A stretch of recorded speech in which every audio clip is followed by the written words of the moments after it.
Roman Reigns won the Royal Rumble.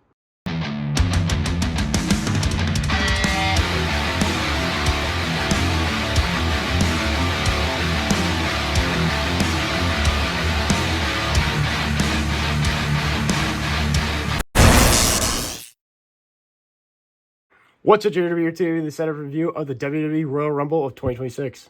They kicked off the show with the Women's Royal Rumble, which Charlotte Flair was the first entrant to come out, and then Alexa Bliss was number 2. And later on in the match, Charlotte Flair would accidentally eliminate Alexa Bliss. Kairi Sane failed to help Asuka win this match. She actually was the one that accidentally eliminated Asuka, and then Io Sky would eliminate Kairi Sane, and Asuka would drag Kairi Sane by her hair out of the arena. Asuka's pissed at Kairi Sane. Might have been one of the biggest pops of the night. Brie Bella returns. Brie Mode's back, and she comes out, and she tags with, obviously, Nikki Bella. They help out each other in the Rumble, but they both are eliminated by Lash Legend. Weren't able to do much. Is this a one-off by Brie Mode, Brie Bella, or are we going to see the Bella Twins return as a tag team here in 2026? Liv Morgan and the Judgment Day would dominate this match. Roxanne Perez was eliminated. Raquel Rodriguez was eliminated by Liv Morgan. Liv Morgan took her opportunity to eliminate Raquel Rodriguez. And then in the final 3 was Tiffany Stratton, Liv Morgan, and then Sol Ruca. Sol Ruca had a hell of a performance. She was eliminated. She was 3rd. The last 2 was Liv Morgan and Tiffany Stratton. And Liv Morgan eliminates Tiffany Stratton to go to punch her ticket to WrestleMania to pick the champion of her choosing, which will most likely be Stephanie Vaquer. So Liv Morgan wins the Royal Rumble, taking out Raquel Rodriguez of her own member, which makes me think Raquel Rodriguez might beat Stephanie Vaquer before WrestleMania, and then it's going to be Liv Morgan versus Raquel Rodriguez for the Women's World Title at WrestleMania, because I feel like that would be a more drama match than the Judgment Day.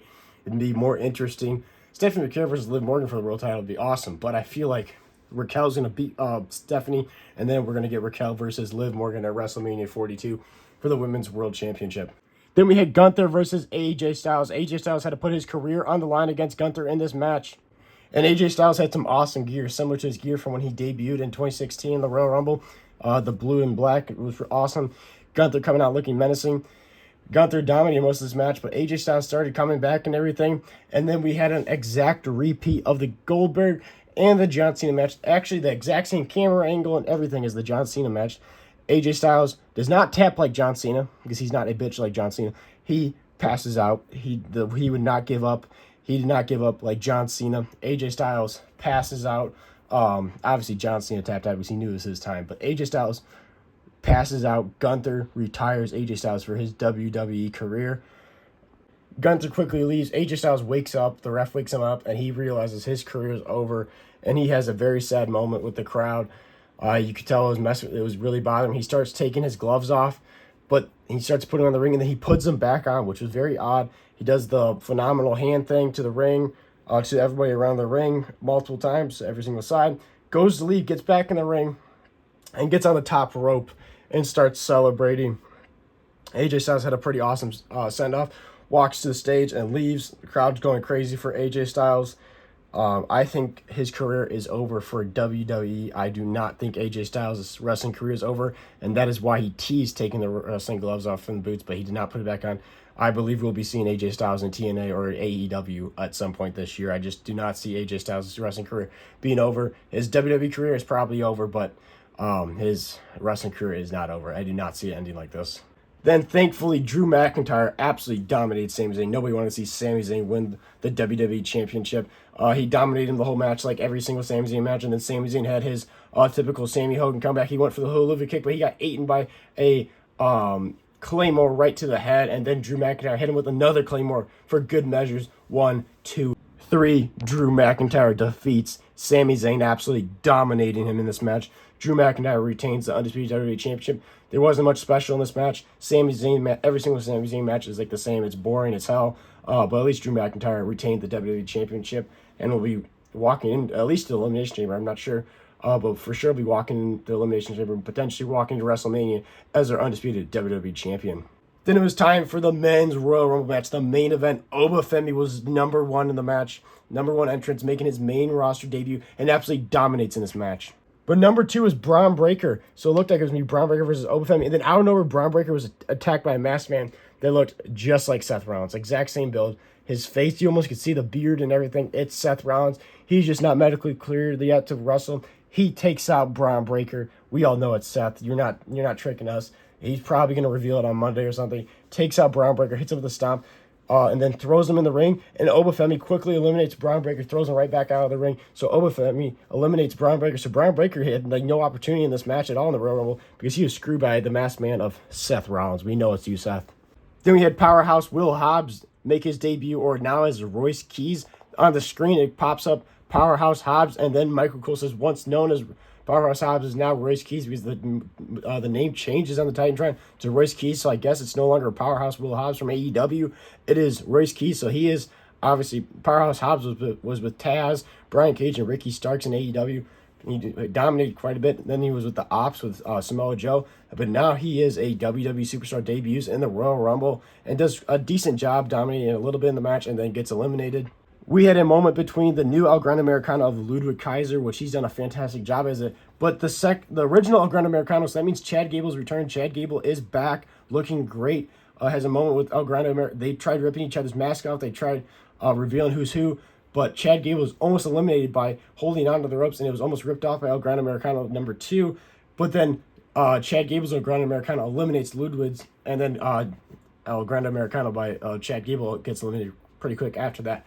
But it looks like we're going to have a face-off of the two of them, which I found pretty stupid. I thought it was a waste of a spot in the Royal Rumble. Which, speaking of a waste of a spot in the Royal Rumble, Mr. Iguana being in the Royal Rumble was such a waste of a spot. Like, Finn Balor was not in this Royal Rumble, and I predicted him to win. I just felt like that was the right decision. And instead, we have Mr. Iguana, 2 El Gran Americanos, and one other guy from AAA. I'm drawing a blank right now on the name. He was like the skeleton character. We had 4 stupid, goofy characters, but instead we not have Finn Balor in the match at all. Like, what are we doing, Triple H? Absolutely stupid.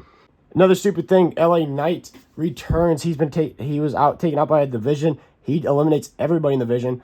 And once again, Triple H has not pulled the trigger on LA Knight. I feel like this would have been a perfect opportunity for LA Knight to win it because he was beefing with CM Punk quite a bit during the fall. And he could have won and faced CM Punk at WrestleMania for the world title. But nope, Triple H once again won't pull the trigger on LA Knight. And then Brock Lesnar came out and he dominated everybody. A person that was in this match for a long time but got tortured by Brock Lesnar was Javon Evans. Javon Evans made it into like the final 5 or 6 in this Royal Rumble.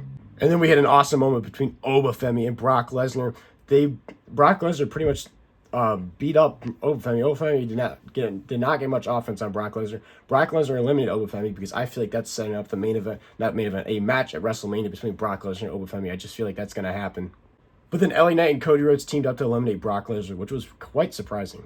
And speaking of Cody Rhodes, he was on the edge of the ring, and he was hanging on for dear life. And out of nowhere, Drew McIntyre hits him with the Claymore, eliminating Cody Rhodes. Drew McIntyre's not even in this match, but he still has that beef with Cody Rhodes and everything. And Roman Reigns is the one to eliminate Jacob Fatu. Roman Reigns obviously declared for the Royal Rumble match. He comes out late in the match. Another absolute idiot of a thing for this match out of the Royal Rumble. Another stupid thing was Jey Uso coming out and having like a 4-minute entrance in the Royal Rumble, being an idiot in the crowd, then getting in the ring and then running in the back and having his entrance in the Royal Rumble. Absolutely stupid. Then Roman Reigns comes out and acts like he's going to run it back. They play his music, but Roman Reigns beats up Jey Uso. This stuff with Jey Uso, it's got to end. It's got to end. It's so stupid. Absolutely stupid. I cannot stand Jey Uso and the freaking yeeting. And then Randy Orton came out towards the end. He made it to the final 4, actually final 3 in this match, dominated pretty well. And then number 30, Gunther takes the number 30 spot. He obviously declared for the Royal Rumble, but then he had this match with AJ Styles. He was quite banged up from the match with AJ, comes out to the ring, and then it gets down to the final 4 of Randy Orton, Gunther, Logan Paul, and Roman Reigns, or should I say trash Reigns. He is absolute garbage. And then Logan Paul's eliminated, and then Randy Orton's eliminated, and then it's down to Gunther and Roman Reigns. And I'm like, all right, it's obvious. It's going to be Gunther. Gunther's going to win this. He's got this in the bag, even though he's a little banged up. They're pushing him a lot. It makes sense. And then this stupid idiot piece of garbage, Roman Reigns, eliminates Gunther and wins the Royal Rumble. Yep, makes perfect sense. Let's have the guy that had 7 matches last year on TV, maybe 12 times, not even, probably 10 times. That's not counting pay-per-views. Maybe 10 times, and let's have him win the Royal Rumble. We haven't seen him since November. Let's have him win the Royal Rumble and go face, I'm assuming CM Punk. I don't think he's going to face Drew McIntyre because obviously I think these three are going to fight Drew McIntyre. It's going to be Cody Rhodes, Drew McIntyre, and Jacob Fatu. Yep, let's have Roman Reigns go to WrestleMania and potentially beat CM Punk, who CM Punk I'm not a great fan of, but he is at least a fighting champion. Let's have Roman Reigns go win that title and not be on TV ever, maybe once a month. What are we doing? Triple H and the booking team in WWE is such a freaking joke. Like, seriously, you had so many options for this Royal Rumble that made sense. You could have done Finn Balor. You could have done LA Knight. Hell, you could have done freaking Gunther because you're making him look like a dominant man. You could, sadly, like Cody Rhodes, if he would have won it, like, it would have been better than freaking Roman Reigns. Jacob Fatu. Have Jacob Fatu in and then have Cody Rhodes get in the match with a triple threat. Like, I would rather see that. Roman Reigns, are we serious? Are we freaking... Like, LA Knight would have been so much better. Him versus Punk would have been so much better. But nope, we're going to have Roman Reigns win this match. This is terrible. Absolutely terrible. Like, the hype I had for WrestleMania 42, which wasn't a whole ton, is completely out the window. It's gone. I have no interest in Roman Reigns' main event in WrestleMania. And let me guess, Roman Reigns is going to beat CM Punk for the world title. And let me guess, he's going to keep that title until WrestleMania 43. That's also in Saudi Arabia. And then it's going to be The Rock versus Roman Reigns in Saudi Arabia for the world title. Yep. That probably will be absolutely terrible. So, as you can tell, I absolutely loved the Royal Rumble so much.